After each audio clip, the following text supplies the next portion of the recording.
Olá, sejam bem-vindos, muito prazer. Estamos iniciando mais uma edição do programa No Ar com Márcio Aurélio e Roberto Barros. Agradeço a você que nos acompanha diariamente aqui na TV Capital, canal 9.1. A você, o meu muito obrigado. Você já sabe, nosso encontro meio-dia, de meio-dia a meio-dia e meia, e às 20h30. Então, meio-dia e à noite, você tem um encontro conosco aqui para saber os bastidores da notícia. Trazemos assuntos do cotidiano, puxando mais para o lado político, puxando mais aqui para as informações do dia a dia da nossa cidade, da região metropolitana. Afinal de contas, nós vivemos nas cidades, né? E precisamos debater os seus problemas. Bem, quem nos acompanhou ontem viu o assunto que nós trouxemos aqui. Aquele, posso dizer que é um escândalo. Sim. Na Assembleia, né, Robertinho? Com certeza. Na Assembleia Legislativa, envolvendo um deputado, até então não tinha saído oficialmente o nome, não tinha saído ainda o nome, especulações a mil, Fortaleza, Maracanaú. Nós falávamos aqui que não tinha pronunciamento por parte de nenhum deputado, só que durante o dia, alguns deputados, mais precisamente eu vi 2 deputados se manifestarem. Um foi o Heitor Ferrer, do União Brasil, disse, olha, exigimos que seja divulgado o nome para não ficar todo mundo e tal, como suspeito. E o outro envolvido que fez, o outro deputado que colocou uma nota durante o dia foi o deputado Júlio César, filho do PT e que tem sua base eleitoral de Maracanaú, é o Julinho, certo? O Julinho disse o seguinte na nota, Robertinho, eu não fui investigado, não tenho nada e tudo. Ok. Realmente o deputado não teve nenhum de seus endereços visitados pela Polícia Civil. Porém, investigações, informações que nos chegaram é que os endereços visitados foram de um advogado trabalhista lá de Maracanaú, foi de assessores e de ex-assessores do deputado Julinho.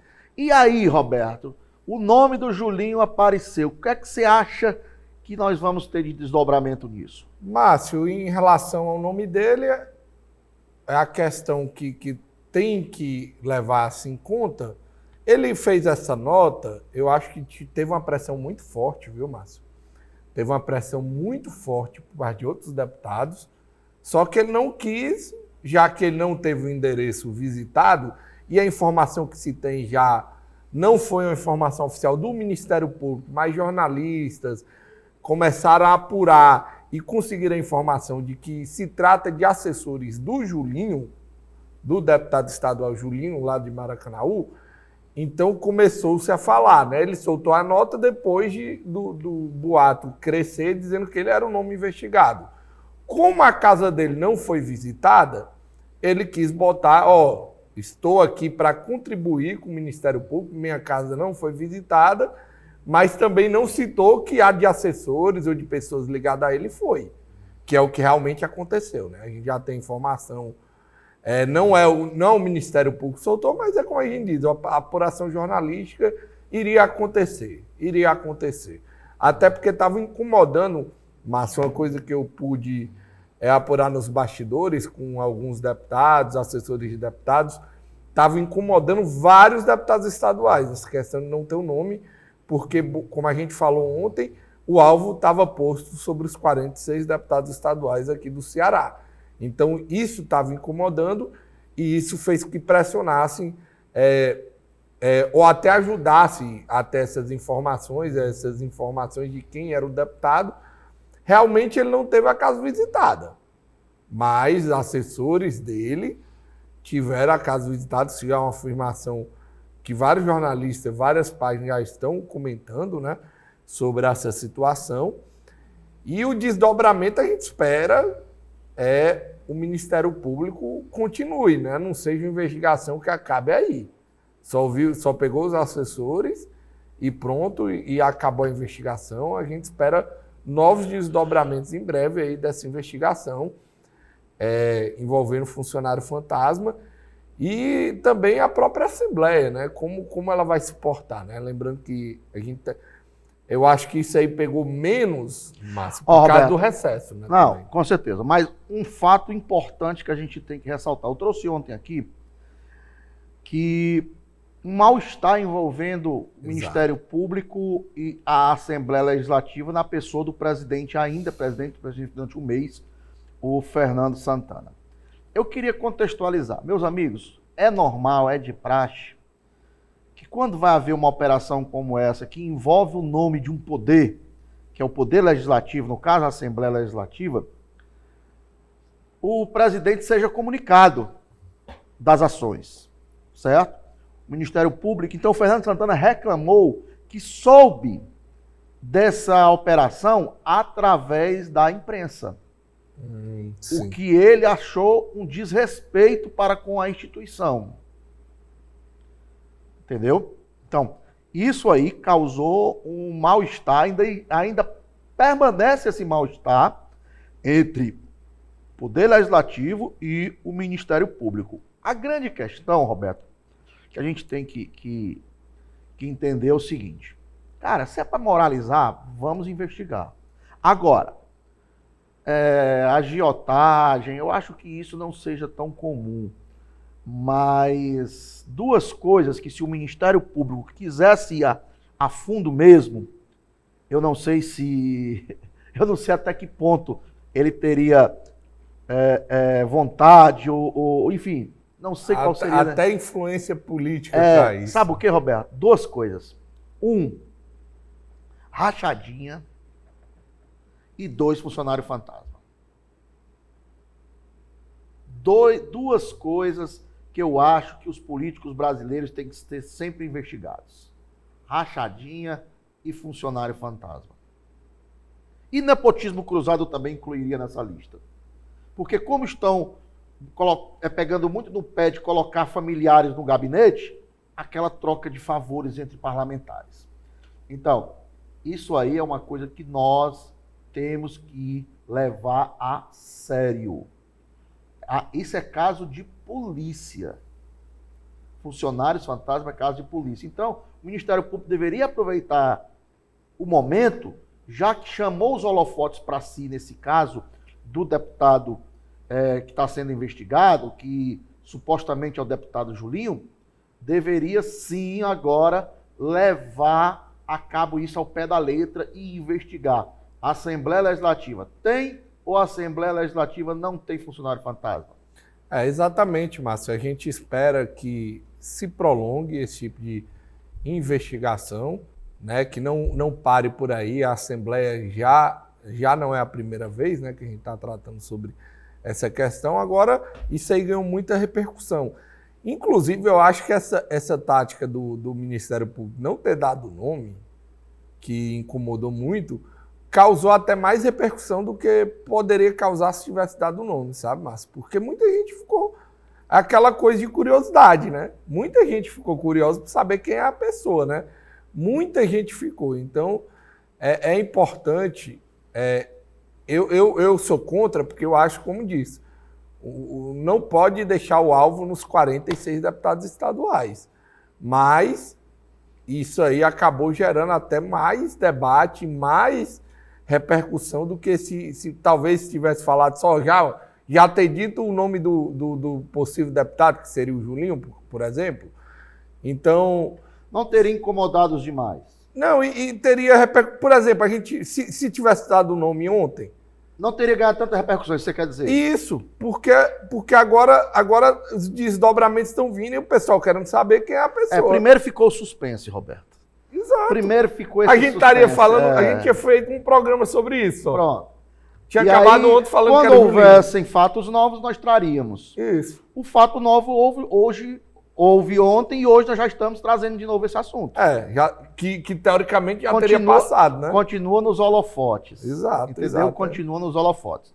Agora, vou chamar a atenção mais uma vez e não vou me cansar de chamar. Meus amigos, é muito sério essa questão de funcionário fantasma.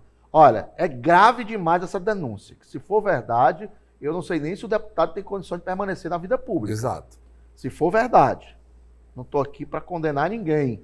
Mas se for verdade que ele pagava as contas dele com o dinheiro de pseudo-assessores, pagando para agiotagem, isso é crime. E sério. Não, e são vários, né? Não é só um, né, Márcio? Diferente, por exemplo, tem um crime. Não que é crime do mesmo jeito, muito crime juntos. Mas aí a gente vai ter acúmulo de penas, né? Não é só um, são vários crimes aí que vão responder. E se realmente o deputado for culpado e for provado dentro de todo o processo legal, ele teria que ser cassado, ele teria que ser...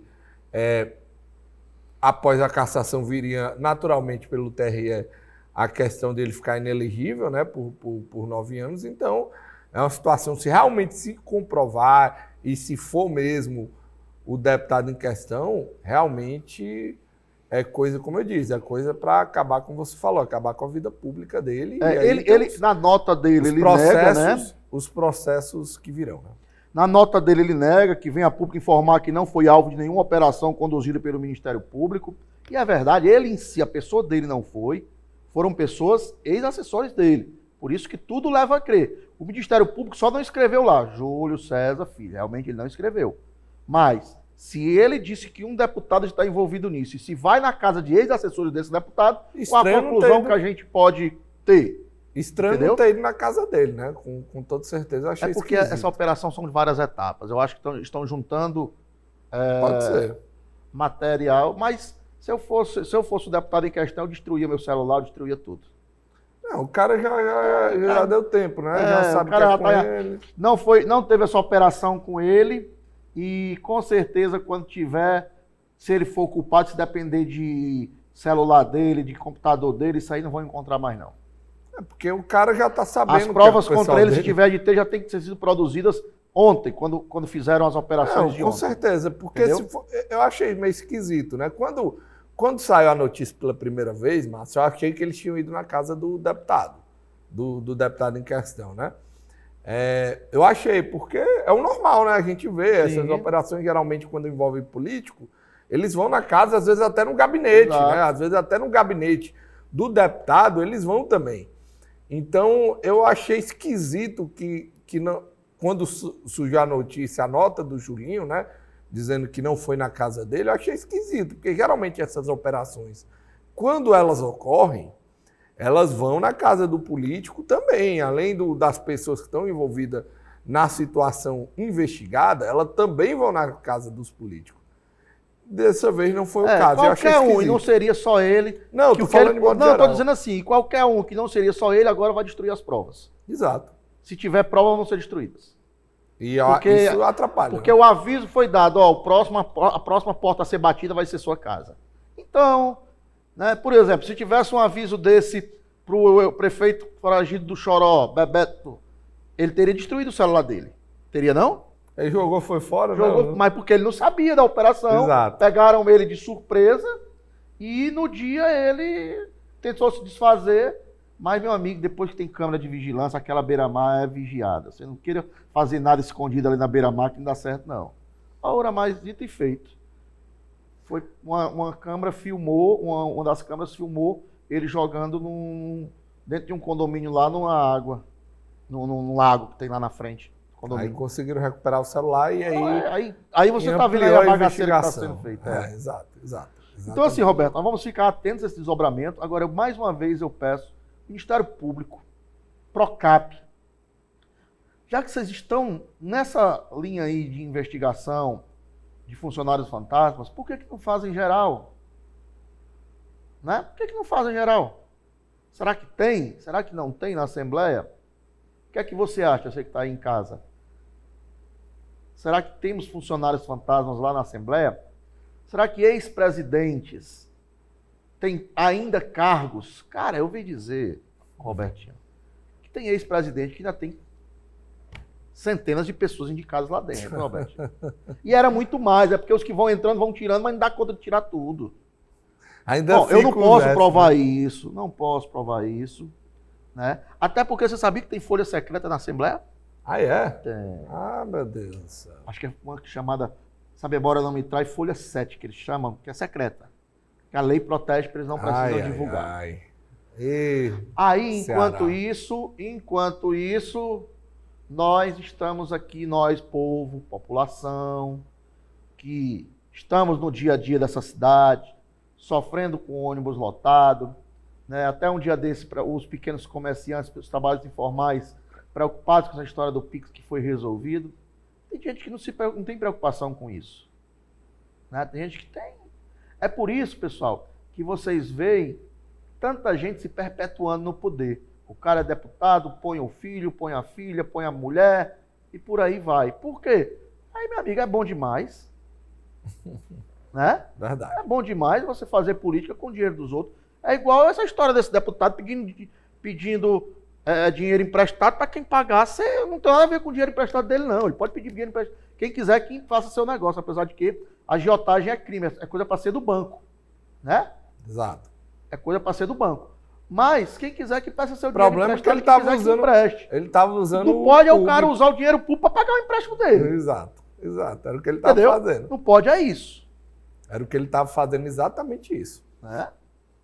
Então, Roberto, a gente vai ficar atento a mais esse detalhes, assunto. Né? A esse assunto, afinal de contas, ainda vai ter muito desdobramento sobre isso, pode ter certeza. Robertinho, eu queria mudar a prosa. Vamos lá. Seguinte, a justiça, ela tem tido algumas decisões aqui em nosso estado que, no mínimo, são polêmicas. Exato. Né? A gente pode citar algumas. Eu queria que você trouxesse esse tema aqui, de algumas dessas decisões dessa semana que te chamaram a atenção. A gente conversava aqui nos bastidores e resolvemos trazer esse assunto aqui, porque você me disse que três situações te chamaram a atenção. Exatamente. Que situações foram essas, Roberto? Exatamente, Márcio. 3 situações me chamaram a atenção essa semana, 3 decisões envolvendo 3 casos diferentes que eu chamo de impunidade, né? A primeira, inclusive, saiu hoje no Diário do Nordeste. Uma advogada lá em Iguatu, considerada líder de uma facção, ela já teve um detalhe aí. Ela primeiro foi presa numa operação da Polícia Civil. O Ministério Público pediu que ela continuasse presa. A Justiça entendeu, isso já algumas semanas atrás, que por ela ter filha, ela teria que ficar em prisão domiciliar. Beleza, tudo. Não acho beleza, acho errado. Ela é uma chefe de facção. Em casa ela pode muito bem. A gente sabe que dificilmente a gente tem grampos nesses celulares, né? Ela pode muito bem fazer muita coisa ruim em casa, através usando um celular que não está grampeado, enfim. Só que teve um detalhe. Ela descumpriu, Márcio. Ela descumpriu a prisão domiciliar. E o que a Justiça fez? Manteve ela em prisão domiciliar. Em vez de ter uma punição, de um recolhimento, um retorno para a prisão por ter descumprido várias situações, não é só uma, ela saiu da prisão domiciliar sem autorização da Justiça, manteve. Esse foi um dos casos. Outro caso que chamou a atenção, que ocorreu no começo da semana, Márcio, saiu, os principais jornais aqui da cidade trouxeram no começo da semana, envolvendo aquele caso da Beira-Mar. O que é que, para quem nos acompanha, entendeu o que ocorreu lá na Beira-Mar? Foi o seguinte, um envolvido numa facção, depois de uma morte, numa troca de tiros entre polícias e bandidos, uma morte de um líder da facção lá na região, ali numa comunidade ali perto da Beira-Mar, a facção decidiu fechar o comércio e as casas de shows todas da Beira-Mar. Isso ocorreu no ano passado. Quem acompanha o nosso programa na Rádio Contraponto, na Rádio Clube, a gente trouxe isso aí com muito destaque, né? E o que aconteceu? Esse cara foi visto pelas câmeras de segurança, ele passava numa bicicleta e saía avisando, ameaçando, dizendo que a facção estava mandando fechar. E conseguiu fechar. A Beira-Mar, vários bares e comércio lá. Pessoal que tem um comércio que vai levando, né? Cachorro-quente, as coisas, foi-se embora. E o pessoal que tinha comércio, casa de show, tinha show de forró, fechou as portas e dispensou todo mundo. Essa pessoa que foi vista, que teve comprovação, que fez essa situação durante essa semana, foi solto pela justiça, nem tornozeleira vai usar. Teve esse caso. 2 casos que chamaram a atenção. E o terceiro caso que me chamou a atenção, também ocorrido nessa semana, outra decisão da justiça cearense, envolve 2 acusados de participarem do Comando Vermelho e de torturarem um adolescente, Márcio. Torturarem um adolescente, também foram soltos pela justiça. Detalhe, os 3 casos o Ministério Público pediu a continuidade dos 3 na prisão, mas a justiça foi contra a decisão do Ministério Público, o pedido do Ministério Público, e soltou os 3. Então eu queria chamar a atenção, que é uma pauta que me chama muita atenção, porque isso aí é enxugar gelo. A Polícia Civil faz a operação, a Polícia Militar prende esses caras, a Polícia Civil, no caso de Iguatu e no caso desse lá da Beira-Mar, fez a operação, fez investigação, foi atrás das pessoas, faz todo um trabalho para, no final, enxugar gelo. Esses são os 3 casos que me chamaram a atenção e que me deixam assim revoltados com a situação da impunidade, né, em relação a essas pessoas aí envolvidas com crime. Roberto, é a nossa realidade, né? Então, cabe a você aí refletir e analisar o que o Robertinho trouxe aqui. Eu queria lembrar que esse programa aqui, ele é retransmitido também na Rádio Clube. Todo dia, 5h30 da manhã. Tá? Os programas de hoje a gente retransmite no outro dia.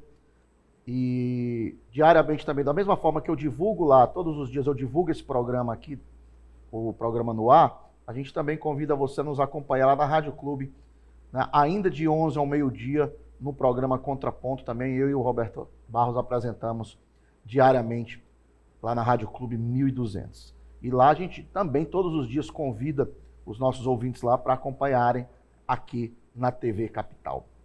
Roberto, ontem aqui no estado de Ceará nós tivemos algumas operações da Polícia Federal, mas elas não foram operações da Polícia Federal daqui de Fortaleza, da delegacia da regional aqui do estado de Ceará. Ela foi operação da Central de Brasília. Uma dessas operações envolveu uma própria delegada da PF e um irmão dela advogado. Eles são acusados de dar um prejuízo a uma instituição bancária, certo? E a delegada era acusada de tráfico de influência e tudo, e a operação foi conduzida por Brasília. Nós tivemos a operação também lá em Santa Quitéria. Não temos muitos detalhes ainda, certo? Então, que eu lembro essas 2 operações, mas tiveram outras. Isso no dia de ontem aqui foi até movimentado, mas não houve nenhuma nota da superintendência aqui do Ceará, porque as operações não foram conduzidas pela superintendência do estado. Então, nós vamos ficar atentos para que, caso haja alguma novidade em relação a isso, um desdobramento, né? A gente possa trazer. Roberto, o Cid Gomes está se articulando, viu? Exato, Márcio, exato. Cid Gomes se reuniu com mais um presidente de partido, e esse da oposição do governo do estado. Me refiro a Alexandre Pereira, presidente do Cidadania. Que foi só elogios ao Cid, né? O Alexandre, que o Cidadania, preside o Cidadania, e aqui, a nível nacional, é federado com o PSDB, mas essa federação está chegando ao fim.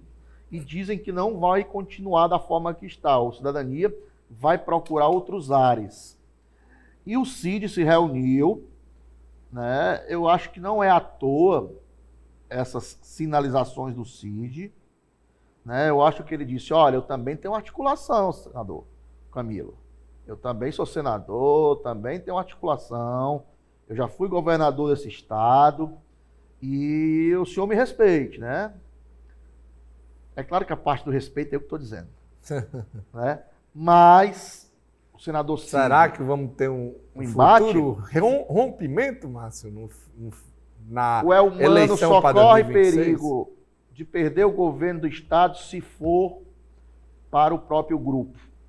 Houver um rompimento. Eu também concordo com isso. Porque a oposição do estado do Ceará está desidratada e está desunida, Roberto.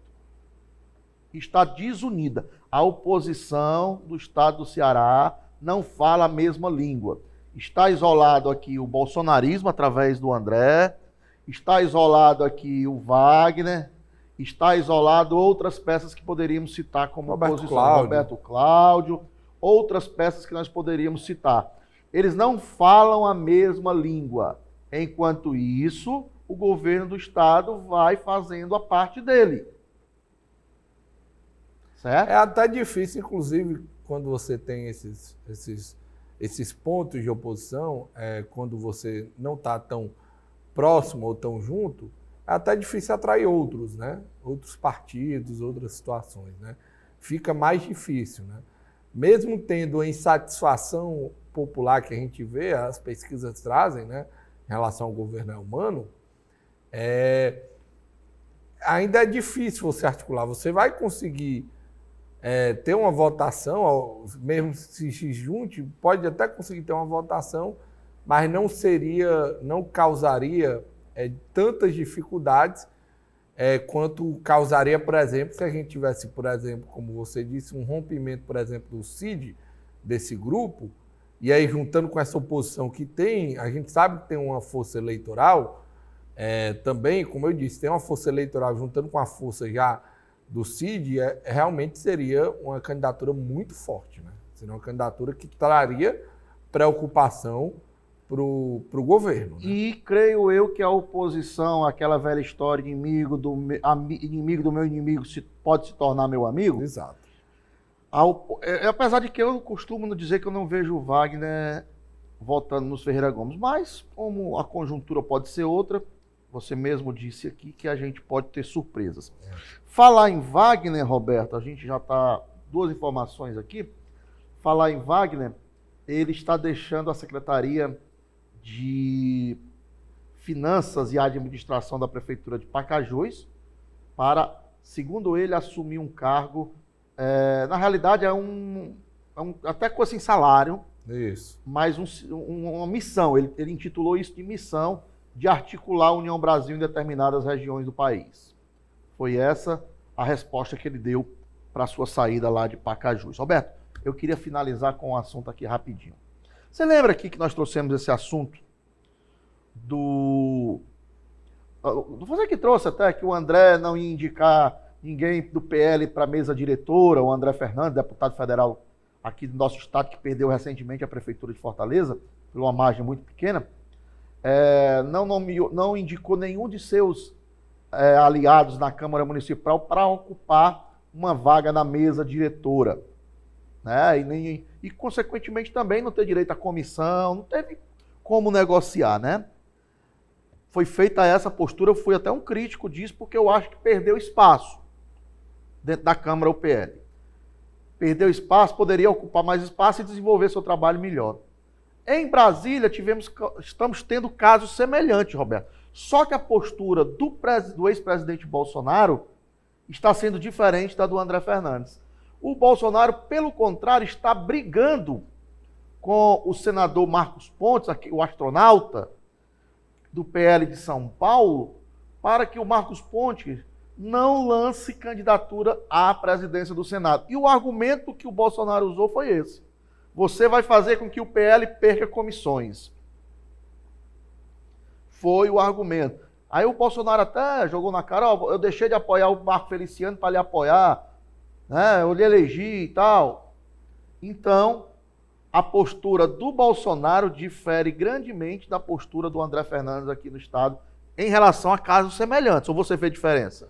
Tem uma diferença porque o Senado lá, o PL tem mais força do que teria na Câmara Municipal. Por exemplo, as indicações... Mas o PL estava com vaga garantida na Câmara, na mesa diretora. Na mesa, na primeira secretaria. Mesa. Só Pronto. que aí, lá no Senado, é primeira vice-presidência, segundo maior cargo, e uma comissão, presidência de uma comissão importante no Senado. São essas duas que já está negociado e já está definido. Inclusive, a candidatura do Marcos... Mas pode atrapalhar, né? Claro, e é isso que ele ficou com raiva, né, o Bolsonaro.